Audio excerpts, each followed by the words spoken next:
জীবন যেন বহতা নদীর মতো, চলার পথে কত বাঁক মোহনা শত, আছে আরো দ্বন্দ্ব আলো আধারের, বেছে নিতে হবে তাই পথ আমাদের। আসসালামু আলাইকুম প্রিয় দর্শক, আপনারা যারা দেশে আছেন প্রবাসে, সবাইকে জানাই অনেক অনেক প্রীতি ও শুভেচ্ছা। শুরু হলো এনটিভি আয়োজিত এবং লাভ হলো নিবেদিত টক শো আলোকপাত। আমাদের আজকের বিষয় রাহমাতুল আলামিন। প্রিয় নবীর জীবনী আলোচনা করতে গিয়ে আমরা নানা বিষয়ে নানা প্রান্তে পরিভ্রমণ করছি। যুদ্ধ আসে, শান্তি আসে, শিশু আসে, বৃদ্ধ আসে। আমরা গত পর্বে হাতেম তাইয়ের বংশধর এক বৃদ্ধার আকুতি জেনেছি এবং সেই আকুতি কিভাবে নবী সাল্লাল্লাহু আলাইহি ওয়াসাল্লাম মেনে নিলেন, তাকে মুক্ত করে দিলেন, সে বিষয়ে জেনেছি। সে প্রসঙ্গে বোধহয় আপনার আরও কিছু কথা আছে। ধন্যবাদ আপনাকে। নবী করিম সাল্লাল্লাহু আলাইহি ওয়াসাল্লাম এর কথা বলছিলাম যে তার কাছে এসে যখন কেউ ন্যায্য কোনো দাবি উপস্থাপন করতো, তিনি সেটাকে খুব সহজভাবেই নিতেন এবং খুব ওইটাকে মানে কঠিন করা, মারপ্যাচের মধ্যে ফেলা, এটা তার চরিত্রের বৈশিষ্ট্য কখনো ছিল না। যার কারণে দেখা গেল যে ভদ্রমহিলা এসে নবী সাল্লাল্লাহু আলাইহি ওয়াসাল্লামের কাছে সুন্দর করে উপস্থাপন করলেন, তিনি তাকে মুক্ত করে দিলেন। আমরা বলছিলাম সেই কিংবদন্তি দাতা হাতেম তাইয়ের মানে বংশের মেয়ে আপনার সাফওয়ানার কথা। তিনি বৃদ্ধা ছিলেন, নবী সাল্লাল্লাহু আলাইহি ওয়াসাল্লাম তাকে মুক্ত করে দিলেন। এদিকে তার ভাই আদি ইবনে হাতেম, তিনি তো সেই সিরিয়াতে গিয়ে পলায়ন করলেন। নবী করিম সাল্লাল্লাহু আলাইহি ওয়াসাল্লাম থেকে মুক্ত হওয়ার পর সাফওয়ানা তার ভাই আদি ইবনে হাতেমের সাথে যোগাযোগ করলেন। যোগাযোগ করে তাকে বললেন, জানালেন যে তুমি অবাক হবে যে লোকটার কাছে আমরা বন্দী হয়ে গিয়েছি, সেই লোকটা কোনো সাধারণ মানুষ নয়। তিনি একজন মহামানব।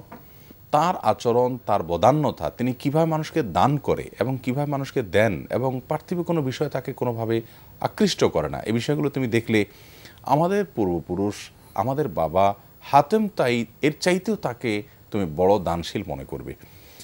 ঠিক এই কথাই বলেছেন সাফওয়ানা। তার মানে কি দাঁড়ালো যে হাতেম তাইয়ের মেয়ে বলছে যে হাতেম তাইয়ের চাইতে বড় দানশীল, মানে এর চেয়ে বড় সাক্ষী আর কি হতে পারে, স্বীকৃতি আর কি হতে পারে, বড় স্বীকৃতি আর কি হতে পারে, রাজসাক্ষীর মতো স্বীকৃতি। নবী করিম সাল্লাল্লাহু আলাইহি ওয়াসাল্লামের মহানুভবতা আসলে এরকমই ছিল। আল্লাহ তাআলা কোরআনে কারীমে সেজন্য বলেছেন যে ইউরিদুল্লাহ বিকুমুল ইউসরা ওয়ালা ইউরিদু বিকুমুল উসরা। আল্লাহ তাআলা তোমাদের জন্য সহজ করতে চান, কঠিন করতে চান না। নবী সাল্লাল্লাহু আলাইহি ওয়াসাল্লাম তো সাম্রাজ্যবাদী ছিলেন না, তিনি তো তার মানে আধিপত্য প্রতিষ্ঠাকারী ছিলেন না, আগ্রাসী ছিলেন না, কিন্তু ছিল রাহমাতুল আলামিন। এই রাহমাতুল আলামিনের বার্তা আপনি দেখবেন। সুমামা ইবনে উসালকে বন্দী করে রাখা হয়েছে। সুমামা ইবনে উসাল নবী সাল্লাল্লাহু আলাইহি ওয়াসাল্লামকে ধমক দিয়ে কথা বলছে যে ইনতাকতুল জাদামিন, তুমি যদি আমাকে হত্যা করো তাহলে যার রক্তের মানে রক্ত কথা বলবে এমন কাউকে হত্যা করলে অর্থাৎ তোমার প্রতিশোধ নেওয়া হবে। মানে এই ধরনের ঔদ্ধত্যপূর্ণ কথা যে লোক বলছে বন্দী হয়ে, বাঁধা অবস্থায়, তার সাথে দুনিয়ার যে কোনো শাসকের আচরণ কেমন হওয়ার কথা। নবী সাল্লাল্লাহু আলাইহি ওয়াসাল্লাম হাসি মুখে বরং বললেন তার বাঁধনটা একটু সহজ করে দাও, দিয়ে তিনি চলে গেলেন, কুশল বিনিময় করে চলে গেলেন। একদিন নয়, 2 দিন নয়, 3 দিন। ভদ্রলোক খেয়াল করলেন যে কোনো সাধারণ মানুষ যার ভিতরে ক্ষোভ, মোহ, দুনিয়ার টান, অহংকার থাকে, সেই মানুষের মতো তো এই লোকটা না, এ তো ভিন্ন জগতের কোনো মানুষ। তিনি কিন্তু নিজে থেকে ইসলাম গ্রহণ করলেন। এইভাবে আপনি শত ঘটনা আনতে পারবেন, আচরণের দ্বারা প্রভাবিত হলেন। তো আদি ইবনে হাতেমের এই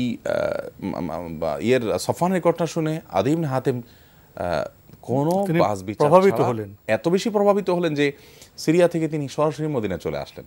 এবং তখন আপন বোন বলেছে, তো আপন বোন বলে না, যতই বোন বলুক, শত্রুপক্ষ বন্দি করে নিয়ে গেছে, হত্যা করে ফেলতে পারে, বন্দি করে রাখতে পারে, কত ব্যাপার থাকতে পারে, অথচ চলে আসলেন। আর তখনকার যে সামাজিক একটা সংস্কৃতি ছিল, নিয়ম ছিল যে কেউ কারোর কাছে গেলে আপনার আমান নিয়ে যেত, নিরাপত্তা নিয়ে যেত। যখন গ্রিন সিগন্যাল পেত, সবুজ বাতি পেত, ঠিক আছে যে তুমি নিরাপদ আমার কাছে, তখন যেত।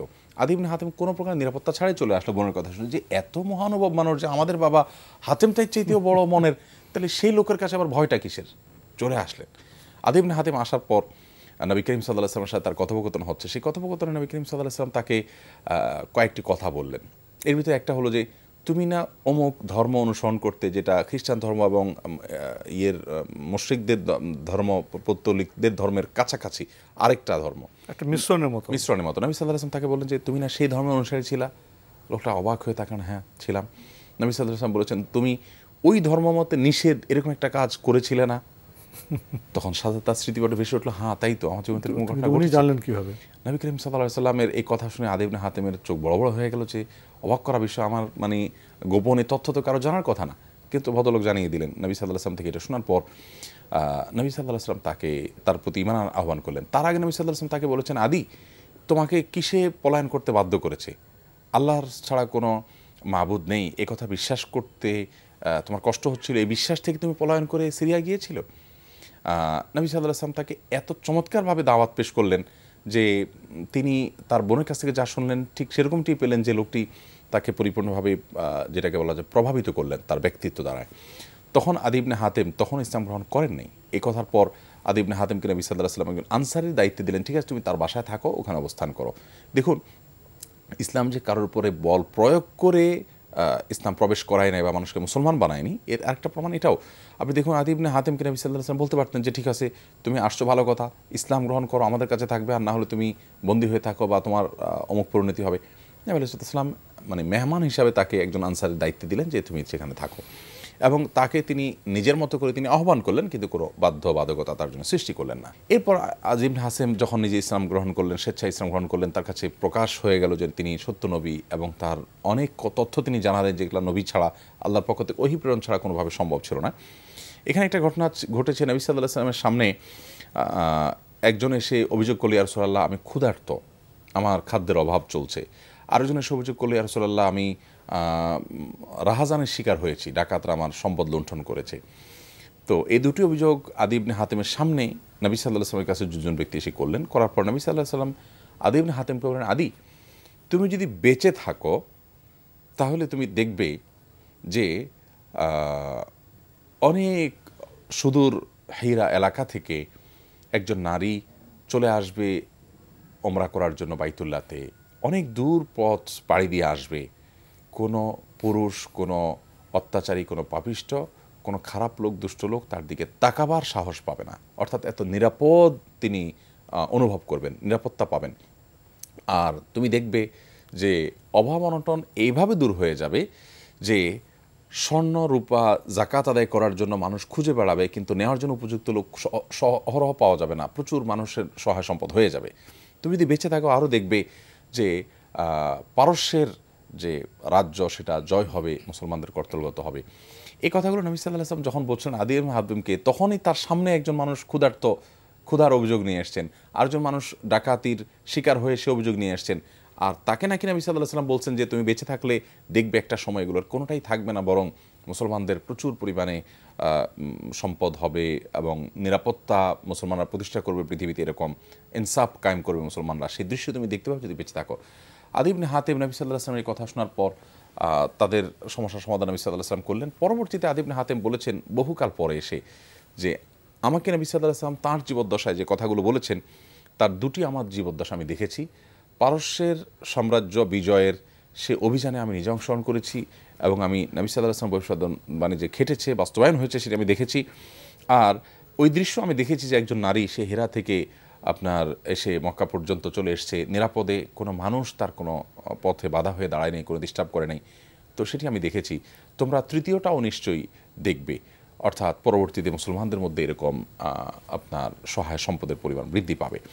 তো নবী আলাইহিস সালাম যে আল্লাহর পক্ষ থেকে নবী এবং রাসূল ছিলেন, তার ভবিষ্যদ্বাণীগুলো বাস্তবায়ন হতো, এই ঘটনা থেকে সেটা আমরা বুঝলাম। আবার এখানে হাতেম তায়ের বংশধর, তাদের মধ্যেও নবী আলাইহিস সালামের মহানুভবতা এটা তাদেরকে এত বেশি প্রভাবিত করেছে যে তারা ইসলামে এসেছে, নবী সাল্লাল্লাহু কোনো বাধ্যবাধকতা সৃষ্টি করেন নাই, এবং তারা নবী আলাইহিস সালামের সে মহানুভবতা দেখে গোটা গোত্রটাই নবী আলাইহিস সালামের কর্তব্যগত হয়ে গেছেন। তো এই ছিল মোটামুটি অভিযানগুলোর মোটামুটি পরিসমাপ্তি। অনেকগুলো অভিযানই ছিল, আমরা শেষের দিকে এসে এই অভিযানটার মাধ্যমে মোটামুটি ছোটো ছোটো অভিযানগুলো মোটামুটি শেষ হয়ে গেছে। এরপরেই নবী আলাইহিস সালামের জীবনের আরেকটা বড় অধ্যায় তাবুকের ঘটনাটি ঘটেছে। তো তাবুকে যাওয়ার আগে আরেকটি বিষয় আপনার সামনে পেশ করতে চাইব। ইসলাম তো কোনো রাজা বাদশাহ বা সম্রাটের ধর্ম নয়, এটা আল্লাহর দিন। এবং নবী রাসূলরা সেদিনে প্রচার করেন, বাস্তবায়ন করেন। জীবনের ছোট বিষয় বাস্তবায়ন করতে হয়, মধ্যম বিষয় বাস্তবায়ন করতে হয়, বড় বিষয় বাস্তবায়ন করতে হয়, তারপরে অর্থনৈতিক বিষয়ে চর্চা করতে হয়, দারিদ্র্য দূর করতে হয়। প্রসঙ্গত এখানে চলে আসে জাকাতের বিষয়। রমজান আসলে আমাদের দেশে জাকাতের অনেক কথা হয়, অনেক প্রচার হয়, জাকাত তোলা হয়, বন্টন করা হয়। কিন্তু জাকাতের যে রাষ্ট্রীয় ভাবনা, সামাজিক ভাবনা এবং ব্যক্তি মানুষ তার সাথে কিভাবে যুক্ত হবে এবং সেখানে কাঠামো কী হবে, প্রশাসন কী হবে, এই বিষয়গুলো বর্তমান সভ্যতে আমরা তেমন লক্ষ্য করি না। কিন্তু নবী ইসলামের সময় তো সেটা শুরু হয়েছে এবং সাহাবারা সেটা প্রতিষ্ঠা করেছে। এবং জাকাত প্রয়োগ প্রতিষ্ঠার ক্ষেত্রে আবু বকর রাদিয়াল্লাহু তাআলা আনহুর ভূমিকা উজ্জ্বল হয়ে থাকবে ইসলামের ইতিহাসে। তো এই যে আমরা যেই পরিবেশে ছিলাম সেখান থেকে তাবুকে যাওয়ার আগে জাকাতের যে ব্যবস্থাপনা কেমন হবে, তহসিলদার নিয়োগ হবে, এসব বিষয়ে কিছু বলবেন? নবী করিম সাল্লাল্লাহু আলাইহি ওয়াসাল্লাম জাকাত সংগ্রহ করার জন্য লোক নিয়োগ দিলেন এবং কোরআনে কারিমে আল্লাহ তাআলা আয়াত নাযিল করেছেন, ইন্নামাস সাদাকাতু লিল ফুকারা ওয়াল মাসাকিন ওয়াল আমিলিনা আলাইহা ওয়াল মুআল্লাফাতি কুলুবুহুম ওয়া ফির রিকাব ওয়াল গারিমিন ওয়া ফি সাবিলিল্লাহ। 8 খাতে জাকাত ব্যয় করা হবে, আল্লাহ তাআলা আয়াত নাযিল করলেন। এবং সেই জাকাত মানুষের সম্পদে, ধনীদের সম্পদে গরিবের অধিকার। আল্লাহ তাআলা কোরআনে বলেছেন, ওয়া ফি আমওয়ালিহিম হাক্কুল লিসাইল আল মাহরুম, ধনীদের সম্পদে অভাবী এবং ভিখারি মানুষদের অধিকার আছে, তাদের প্রাপ্য আছে, হক আছে। এই অধিকার, এই হকটা তারা যেন পরিশোধ করে আল্লাহ তাআলার নির্দেশ ছিল। ইসলামের 5টি মৌলিক স্তম্ভের একটি হলো জাকাত।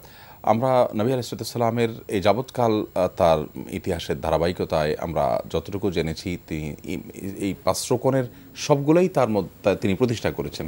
এই পর্যায়ে এসে ইসলামের এই জাকাতের যে গুরুত্বপূর্ণ রোকনটা, যেটা সালাতের পরেই তার অবস্থান, তৃতীয় ঈমান, সালাত, তারপরে জাকাত।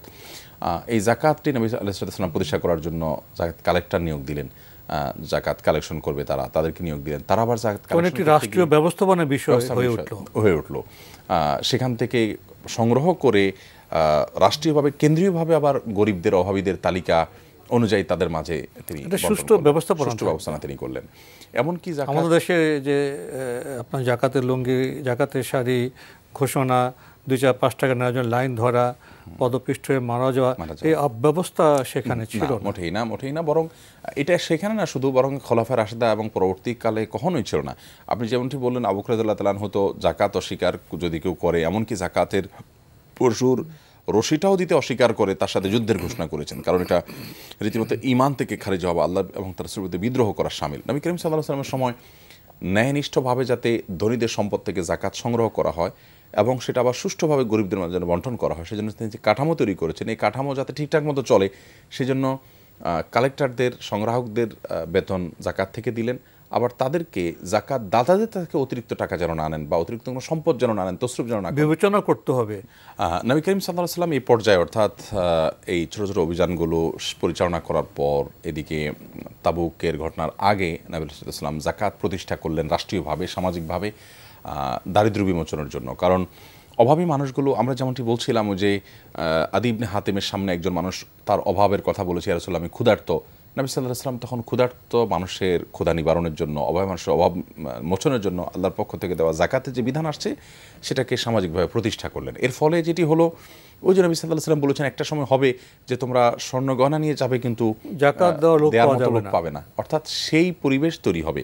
আদি ইবনে হাতিমের সামনে আসলো অভাবী মানুষ ক্ষুধার তাড়না নিয়ে, ক্ষুধার অভিযোগ নিয়ে। নবী সাল্লাল্লাহু আলাইহি ওয়াসাল্লাম সেটার বিহিত করার উদ্যোগ নিলেন এবং সামাজিকভাবে জাকাত প্রতিষ্ঠা করলেন। এমনকি যারা জাকাত সংগ্রহ করে তারাও যাতে সেখানে সুষ্ঠুভাবে সংগ্রহ করে। একবার এক জাকাত সংগ্রাহক গিয়েছেন কোথাও জাকাত সংগ্রহ করতে, তো জাকাত দাতা জাকাত তো রাষ্ট্রীয় কোষাগারে দিলেন নবী সাল্লাল্লাহু আলাইহি ওয়াসাল্লামের কাছে জমা দেওয়ার জন্য, আবার তাকে ব্যক্তিগতভাবে কিছু দিলেন। তিনি এসে বললেন, ইয়া রাসূলুল্লাহ এটা হলো আপনার রাষ্ট্রীয় কোষাগারের বকশিশ, আর এটা হলো আমার বকশিশ। তখন নবী সাল্লাল্লাহু আলাইহি ওয়াসাল্লাম বললেন তাকে, তুমি যদি তোমার বাড়িতে বসে থাকতে তাহলে তোমাকে কি বকশিশ দেওয়া হতো? তুমি রাষ্ট্রীয় কাজে গিয়েছো দেখে এই বকশিশ তোমাকে দেওয়া হয়েছে, বিধায় এটাও তুমি রাষ্ট্রীয় কোষাগারে জমা করতে হবে। আমরা বিভিন্ন ক্ষেত্রে যে সন্দেহমূলক বা সন্দেহপূর্ণ যে সম্পদ আহরণ করি, এই ঘটনা থেকে বোঝা যায় এই কমিশন বাণিজ্য বা এই বকশিসের নামে আপনার রাষ্ট্রীয় কাজ করতে গিয়ে সুযোগ দেওয়া বা নেওয়ার বিষয়, এখান থেকে বোঝা যায় সেটা হালাল নয়, বরং সেটি হারাম এবং ইসলামে নিষিদ্ধ। তো এই বিষয়গুলো মোটামুটি নবী আলাইহিসসালামের যাকাত সংগ্রহের মধ্যে তিনি খুব গুরুত্বের সাথে লক্ষ্য করতেন এবং সুন্দরভাবে মদিনাতে যাকাত সংগ্রহ করা, সেটা বন্টন করা, তহসিলদার নিয়োগ দেওয়া, এসব ঘটনাবলী মোটামুটি নবী সাল্লাল্লাহু আলাইহি ওয়াসাল্লাম এর এই সময়টাতে ঘটেছে। তো এই বিষয়ে আমরা অগ্রসর হচ্ছে না, কারণ আমাদের সামনে অনেক বড় বিষয় রয়েছে। চ্যালেঞ্জ তো আর শেষ হয় না। আল্লাহর বিধানের বিরুদ্ধে তো বড় চ্যালেঞ্জ হয়ে দাঁড়িয়েছিল শয়তান, এবং জিন শয়তান যেমন আছে, মানব শয়তানও আছে। এই দ্বৈত যে জোট, এই জোট তো তাদের ষড়যন্ত্র অব্যাহত রেখেছে, এবং এই কারণেই তো বোধহয় তাবুকের যুদ্ধ সংগঠিত হলো। তো সেখানে আপনি কিভাবে প্রবেশ করবেন? দেখুন, নবী করিম সাল্লাল্লাহু আলাইহি সাল্লামের জীবনের ইতিহাসের ধারাবাহিকতা যেই জায়গায় আমরা এসে দাঁড়িয়েছি, এখানে তো আসলে তার সামনে আর কোনো বাধা থাকার কথা নয়। কারণ আরবে মদিনা তার জয় করা শেষ। মদিনায় যে সবচেয়ে বড় বিস্ফোরা ছিল ইহুদিরা, তাদের নিজেদের কৃতকর্মের কারণে তারা মদিনা থেকে বিতাড়িত হয়ে গেছে। আর মদিনার আশেপাশে ছোটো ছোটো গোত্রগুলো যারা ডিস্টার্ব করতো, রাহাজানি করে, লুণ্ঠন করে তারা উপার্জন করত, অশান্ত একটা পরিবেশ করে রেখেছিল। নবী সাল্লাল্লাহু আলাইহি সাল্লাম এক একটি অভিযানের মাধ্যমে তাদেরকে দমন করে সেখানে শান্তি প্রতিষ্ঠা করলেন, মদিনায় নিরাপত্তা এবং ন্যায় বিচার প্রতিষ্ঠা করলেন। এদিকে মক্কা বিজয় হলো। যে তায়েফে নবী সাল্লাল্লাহু আলাইহি সাল্লাম নবী হওয়ার পরপর একবার বাধাগ্রস্ত হয়েছেন, আবার তিনি মক্কা বিজয়ের পরে হুনাইনের যুদ্ধের পরে আবারও বাধাগ্রস্ত হলেন। দুইবারই কিন্তু, দ্বিতীয়বারও কিন্তু ফেরেশতারা এসে বলেছিল যে আপনি বদদোয়া করেন, আমরা শেষ করে দেই। তিনি তাদের জন্য বরং হেদায়েতের দোয়া করলেন, এবং ঠিকই তার দোয়া কবুল হয়ে গেল, হাওয়াজেন ইসলাম গ্রহণ করলেন। এভাবে আশেপাশের মক্কা, মদিনা, পুরো এলাকায় প্রতিটা মানুষের কাছে এই জিনিসটি দিনের আলোর মতো পরিষ্কার হয়ে গেল যে মুহাম্মদ সাল্লাল্লাহু আলাইহি সাল্লাম তিনি সাধারণ কোনো মানুষ নয়। এভাবে জীবনের প্রতিটি পদে আসা চ্যালেঞ্জকে যথাযথ মোকাবেলা করে সেটাকে সামলে নিয়ে সামনে এগিয়ে যাওয়া, এরকম বাধাহীনভাবে এবং এত অল্প সময়, এটা কোনোদিন কল্পনাই করা যায় না। এটা অস্বাভাবিক এবং এটা অলৌকিক। এটি মদিনা এবং মক্কার আশেপাশের লোকজন বুঝে গেছে, যার কারণে নবী আলাইহিস সালামের মানে তার যে নেতৃত্ব, তার যে কর্তৃত্ব, এটা মেনে নিতে আসলে কারোর আর কোনো অসুবিধা হচ্ছিল না। সমস্যা হচ্ছিল তখনকার বিশ্বের যে সুপার পাওয়ার আমরা যাদেরকে বলি, সবচেয়ে বড় পরাশক্তি রোমান সাম্রাজ্য। এই রোমান সাম্রাজ্য, যেটা ইতালির আপনার রাজধানী রোম বলা হয়, সেখান থেকে এই সাম্রাজ্যটা কিন্তু আস্তে আস্তে তাবুক পর্যন্ত এসেছে, অর্থাৎ অনেক দীর্ঘ এলাকা জুড়ে তাদের শাসন ছিল। তখনকার পৃথিবীর সবচেয়ে বড় শক্তি যাদেরকে মনে করা হতো রোমানরা, তারা দেখলো যে মুহাম্মদ সাল্লাল্লাহু আলাইহি সাল্লামের একের পর এক জয়রথ থামছেই না, সাফল্য আসছেই, অর্জন আসছেই, একটার পর একটা এলাকা তিনি দখল করে নিচ্ছেন এবং মানুষ স্বেচ্ছায় তার কাছে এসে ইসলাম গ্রহণ করছে। তো এটা তো তাদের জন্য তারা নিজেরা হুমকি মনে করলো। বিশেষ করে এই হুমকি মনে করার কারণ হলো, এর আগে আমরা বেশ কয়েকটি পর্ব আগে জানিয়েছিলাম ইতিহাসের ধারাবাহিকতায় যে নবী আলাইহিস সালামের পাঠানো দূত হত্যা করাকে কেন্দ্র করে যে মুতার যুদ্ধের অবতারণা হলো, যেখানে মাত্র ৩,০০০ সাহাবী সেখানকার ২ লক্ষ সৈনিকের বিরুদ্ধে লড়াই করে রীতিমতো সেখানে তাদেরকে ছত্রভঙ্গ করে, তাদের চোখে ধুলি দিয়ে, অর্থাৎ যুদ্ধের মধ্যে তাদেরকে বিভ্রান্তিতে ফেলে দিয়ে সাহাবীরা নিরাপদে ফিরে এসেছেন এবং তাদের অনেক ক্ষয়ক্ষতি পর্যন্ত হয়েছে। সাহাবীদের প্রাথমিকভাবে ক্ষয়ক্ষতি হলেও চূড়ান্তভাবে তারা সেখান থেকে বিজয়ী হয়ে ফিরে এসেছেন, কারণ রোমানরা তারা মনে করেছে যে অনেক বেশি সৈন্য যোগ হয়েছে, তারা সেখান থেকে ছত্রভঙ্গ হয়ে গেছে, তাদেরকে ছত্রভঙ্গ করে দিয়ে তারপর সাহাবীরা এসেছেন। তো এই যে ঘটনা মুতার যুদ্ধের, এই ঘটনার কারণে রোমানদের মধ্যে ভয় তো আগে থেকেই ছিল, আবার এদিকে মক্কা বিজয়ের পর ভয়টা আরও বেড়ে গেল যে তাহলে তো আমাদের দিকে নজর দিবে এবার। এদিকে তাবুক সহ এই অঞ্চলের অনেক আরব সম্প্রদায়, আরব গোত্রগুলো তারা স্বাধীনতা চাইতে শুরু করলো, কারণ তারা দেখলো যে রোমানদের চাইতেও পরাশক্তির উদ্ভব ঘটে গেছে, তাহলে আমরা রোমানদের অধীনে কেন থাকতে যাব। তাদের এই স্বাধীনতার যে আগ্রহ, এটা অনুভব করে রোমান সম্রাট তখন সিদ্ধান্ত নিলেন যে মুহাম্মদ সাল্লাল্লাহু আলাইহি ওয়াসাল্লাম এবং তার সাহাবীদের উপরে সর্বগ্রাসী আক্রমণ করা হবে। সেটার জন্য তারা প্রস্তুতি নিল, ৪০,০০০ লোক নিয়ে আক্রমণ করার সিদ্ধান্ত নিল। নবী করিম সাল্লাল্লাহু আলাইহি ওয়াসাল্লামের কাছে বিভিন্নভাবে সংবাদ যখন এসে পৌঁছালো, নবী আলাইহিস সালাম এবং সাহাবায়ে কেরাম অপেক্ষা করতে লাগলেন কখন জানি তারা আক্রমণ করে। এবং এখানে সাহাবীদের মধ্যে এমন একটা অবস্থা তৈরি হয়েছিল যে বড় কোনো আওয়াজ হলে তারা মনে করতেন যে রোমান সম্রাটের বাহিনী এসে হাজির হলো কিনা, কিছুটা আতঙ্ক সৃষ্টি হয়েছে সাহাবীদের মধ্যে। এবং নবী রাসূলুল্লাহ সাল্লাল্লাহু আলাইহি ওয়াসাল্লামের জীবনে তিনি তার স্ত্রীদের সাথে অভিমান করে কিছু কালের জন্য তাদের থেকে পৃথক থাকলেন। ওমর রাদিয়াল্লাহু তাআলা আনহুর কাছে একবার এক সাহাবী এসে ওমর দরজা নক করলেন, দরজার আওয়াজ শুনে তিনি বললেন যে কি ঘটেছে, রোমান সম্রাট এসে পড়েছে? বললেন তার চেয়ে বড় ঘটনা ঘটেছে, নবী সাল্লাল্লাহু আলাইহি ওয়াসাল্লাম অভিমান করেছেন স্ত্রীদের সাথে। যাই হোক, দাম্পত্য জীবনের অংশ এটি, কিন্তু সেটি আবার আলহামদুলিল্লাহ খুব সুন্দরভাবে সুরাও হয়েছে। যেটি বলছিলাম যে সাহাবীদের মধ্যে এক ধরনের ভয় কাজ করছিল, শঙ্কা কাজ করছিল যে কখন এসে আক্রমণ করে। পরবর্তীতে তেল ব্যবসায়ীদের মাধ্যমে, সিরিয়া থেকে যারা তেলের ব্যবসা করছে তাদের মাধ্যমে নবী সাল্লাল্লাহু আলাইহি ওয়াসাল্লাম চূড়ান্ত সিদ্ধান্ত জানতে পারলেন যে রোমান সম্রাটের প্রস্তুতি শেষ। নবী করিম সাল্লাল্লাহু আলাইহি ওয়াসাল্লাম তখন সাহাবীদেরকে বললেন যে তোমরা প্রস্তুতি গ্রহণ করো এবং আমাদেরকে রোমান সাম্রাজ্যের এই যে আমাদেরকে সর্বগ্রাসী হামলা করার যে চক্রান্ত, এটা নস্যাৎ করতেই হবে।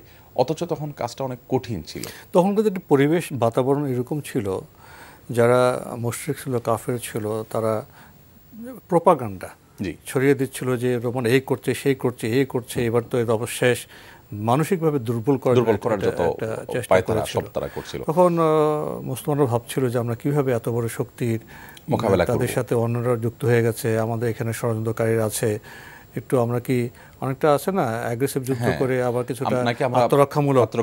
সেই সময় নবী সাল্লাল্লাহু আলাইহি ওয়াসাল্লামের যে কৌশলটা, এটা বোধহয় ইতিহাসে এটা গুরুত্বপূর্ণ বিষয়। শুধু এখানেই না, তিনি বলেন না, তখন বলেন না আমরা তাদের দিকে এগিয়ে যাব।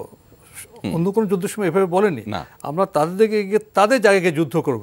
এই বিষয়টা যদি একটু স্পষ্ট করতেন। এখানে নবী করিম সাল্লাল্লাহু আলাইহি ওয়াসাল্লামের বীরত্ব যেমন ছিল, সাহসিকতার ব্যাপার ছিল, আবার এদিকে নবী সাল্লাল্লাহু আলাইহি ওয়াসাল্লামের সিদ্ধান্তের যথার্থতা ছিল যে আমরা যদি নিজ জায়গায় বসে থাকি তারা আমাদেরকে দুর্বল পেয়ে বসবে এবং ঘিরে ফেলবে। আমরা যে এগিয়ে যাই তাদের মধ্যে আতঙ্ক কাজ করবে, তাহলে আমরা চিন্তার দিক থেকে, চেতনার দিক থেকে তাদের উপরে চলে যাব। এই যুদ্ধের পরিণতি আমরা যখন শেষে যাব, ক্যালকুলেশনে যাব, পরিণতির দিকে তাকালে তখন বোঝা যায় নবী সাল্লাল্লাহু আলাইহি ওয়াসাল্লামের সিদ্ধান্তটা কত চৌকো সিদ্ধান্ত। আজকে বোধহয় আমরা তাবুক যুদ্ধের এই যে প্রেক্ষাপট বা প্রস্তুতি পর্বে আমরা থাকতে হবে, সময় নেই। আমরা ইনশাআল্লাহ আগামী পর্বে তাবুক যুদ্ধের বিস্তৃত বিশেষ সম্পর্কে আপনার কাছে জানার চেষ্টা করব। আজকে আমাদের এখানে শেষ করতে হচ্ছে। শেখ আহমদুল্লাহ, আপনি কষ্ট করে আমাদের স্টুডিওতে এসেছেন, সময় দিয়েছেন, সেজন্য আপনাকে অনেক ধন্যবাদ। আপনাকে অনেক অনেক ধন্যবাদ। প্রিয় দর্শক, আমরা দেখছিলাম এনটিভি আয়োজিত এবং লাভেল নিবেদিত অনুষ্ঠান আলোকপাত। আমাদের আজকের বিষয় ছিল রাহমাতুল লিল আলামিন। আমাদের অনুষ্ঠান আপনারা এনটিভি অনলাইনেও দেখতে পারবেন, ভিজিট করুন www.ntvbd.com। এছাড়া ইউটিউবে এবং আমাদের ভেরিফাইড ফেসবুক পেজে অনুষ্ঠান দেখতে পারবেন। আমরা নবী সাল্লাল্লাহু জীবনের একটি অংশ ছিল তাবুক যুদ্ধ। আজকে আমরা সূচনা পর্বকে স্পর্শ করেছি। আগ্রাসী সাম্রাজ্যের যুদ্ধের মোকাবেলায় মানসিকভাবে কিভাবে দৃপ্ত থাকতে হয়, কিভাবে সাহসী ভূমিকা পালন করতে হয়, এই বার্তা আমরা এখানে পেয়েছি। আগামী পর্বে ইনশাআল্লাহ এই যুদ্ধের আরও বিস্তৃত বিষয় সম্পর্কে আমরা জানার চেষ্টা করব। প্রিয় দর্শক, মহান আল্লাহ আমাদের সবাইকে নিরাপদে রাখুন শান্তিতে। আসসালামু আলাইকুম। চলার পথে কত বাঁক মোহনা শত, আছে আরো দ্বন্দ্ব আলো আধারের, বেছে নিতে হবে তাই পথ আমাদের।